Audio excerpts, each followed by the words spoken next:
is as well. But now I like the fact that ZYOL is giving all those footsteps down below just to try and confuse him, as now I like his move. He is going to go high up and shoot down Godless. You better be careful. This is smart. This is so smart from Nima, coming up from behind.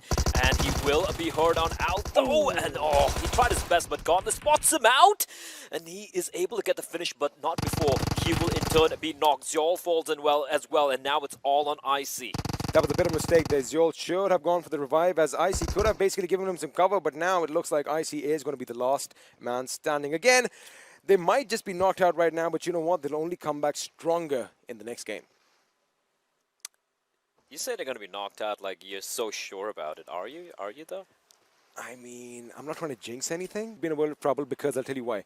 Now, he knows exactly where the teammates are. He knows they're 3, and he has an exact location on all of them. He gets up. He might just get 2 over here. If he gets this knock, it could be basically GGWP for him. But now AJ is going to be coming in. He does have that Uzi. Fast rate of fire. 1v2 now. Icy. He's taking a bit of damage. The nade could find him, though. The nade could be perfect. No, it's not. It's going to fall in the room neighboring to where he is. AJ and Gyaldin, they need to push him together. Icy's more than ready. AK-47 out, goes to the reload. Oh, there's a canister. Is it going to be a bait though? He could fall on back, he could fall on back, and he could get the knock. 1, he could blow up the canister. Or instead, he's going to opt to jump on out. He gets a knock. He's got 1 first aid kit to work with. And Gyaldin trying desperately to finish off Icy. And now he's going to find himself some cover. Now Gyaldin's going to go in for the res. Now, if he does throw a grenade in, remember, he might have actually positioned those canisters in a way. I mean, if he does that, that is going to be epic. But it looks like Icy is going to pretty much back off a little bit. He might still not back away from the fight. He's making sure he gets another angle. I couldn't even see his health. A pixel or 2. Icy, meanwhile, is... Look, it's crazy right now. He's all alone, right? And he's like, you know what? I'm going to make sure that you guys don't escape this compound. I am going to be... It kind of reminds me... Oh my goodness. Have you watched Alien? I have, and I know exactly what you're talking about right now. He is like the xenomorph. He is the alien roaming around the ship, or rather the compound around here, and making sure the remaining crew members of that ship will not escape unscathed. And mind you, DRS are going to be thinking that, you know, that they might just, they might have run away. And look at that. Icy is going to be the first one to hit that big ton as far as kills go. 100. And his teammates are not far behind. 97 and 89. But now, oh, this could be problematic. He sees both. He gets 1. He's going to pop out again. And Gyaldin suddenly realizes the enemy is nearby. Oh my goodness. God. It is going to be a 1-on-1. And he is not going to back off. You said it. You said Icy 1v3. He's not going to be able to pull it off. He might just do it. He might wipe out DRS, being a one-man army on his own. 101 kills for the man. And Gyaldin, he is terrified. He is sweating. He's bloodied. And again, Icy repositioning himself, going all the way around the guy. Oh my God, he's reading him like an open book. And Gyaldin is completely unaware. Icy has all the information he needs. He's going to come around the corner, spots him.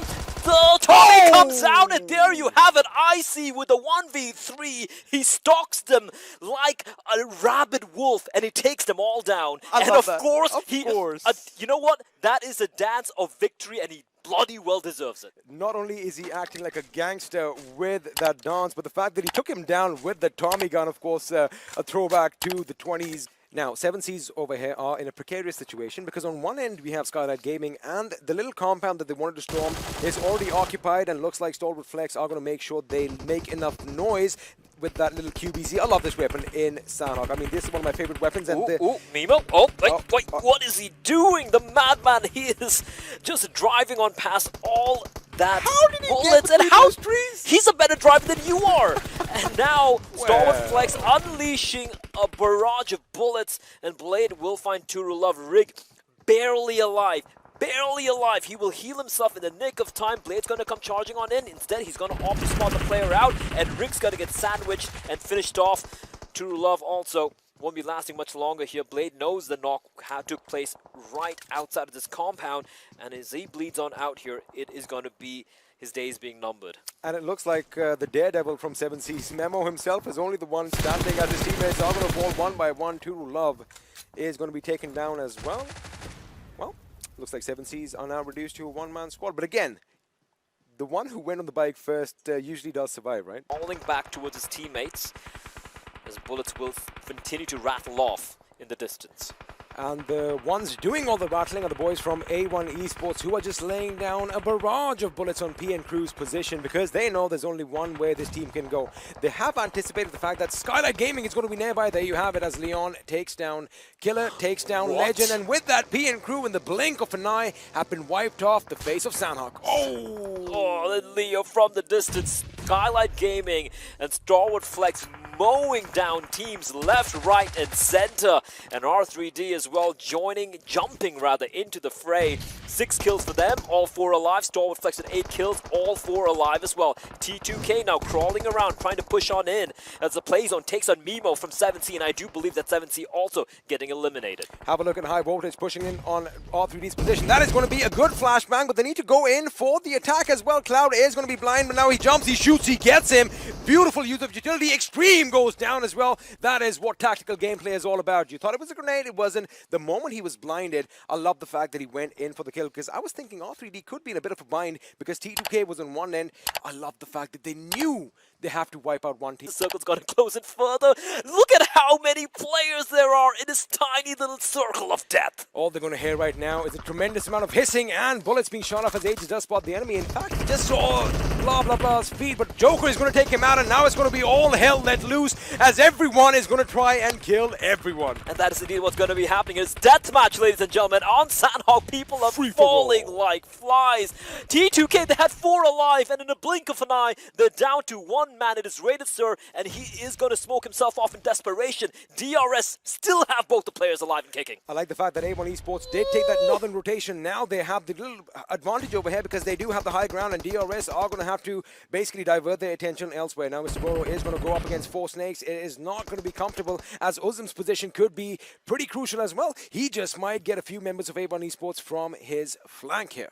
A1 Esports, the circle's actually favoring them. They have all 4 players alive as well. Stalwart Flex Blade, he is crawling towards his teammate, but he's going to fall. Virus getting taken off by Sinister with a double knock. It is a mini nuclear launch from A1 Esports, and R3D is down to 1 man and 1 man only, and they are getting mowed down and taken down by A1 Esports. A full wipe. T2K, he is going to strike and he will be finished off, and somehow AJ is still alive and kicking in the circle, although he is the lone man standing for his team. However, this is where the suppressors come in handy. Now AJ's position was kind of given a, he needs to make sure that he patches himself up because Sinister is going to be looking right at him, but it's Dante who gets the kill. Now it's going to be a 4-on-2 situation. A1 Esports up against Stalwart Flex, Uzum and Crypto.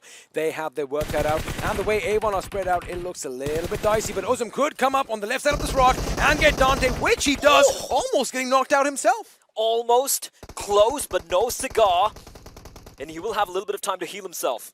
Now a 3v2. Sinister will finish off the player, and there you have it. It is going to be winner chicken dinner coming in at the end. A1 Esports, they get the chicken dinner! There you go, all you naysayers out there, because we do keep an eye out on the comments. They've done it. Which is going to do that's pretty why well. you gotta predict. Yeah. For the first time, eh? For the first time. That's why you gotta predict. But when you move on towards MVP, I mean, this is something that Ocean, you were talking about during the game was going on, and Stalwart Flex, I mean, they were in form. I mean, I told you, when there were 7 teams remaining, I told you that it will be Stalwart versus A1 Esports in the final fight, because that was looking down like it, and that happened. Well, talk about Crypto, right? He has been an incredible player, 22.1% of the kill contribution. That just comes down from this individual lad, 21.4% damage contribution. So yeah, he has been a good team player, and obviously, if team needs him, he plays it individually as well. Absolutely, and that is the top-notch performance that is required from the lads. In that, we have also another start which is going to bring up the top players. Bringing up A1 Esports getting that chicken dinner and the $1,000, but the points are equal. They're equal, It is equal. तो like और share ठोक दीजिए महाकाल का दबाकर like और share ठोक दीजिए 5000 लौटे दिख जाना चाहिए ये 4000 के लिए मैं यहाँ पे नहीं खड़ा हूँ पूरा साल मेहनत करता हूँ आपके लिए बेटा ऐसा नहीं चलेगा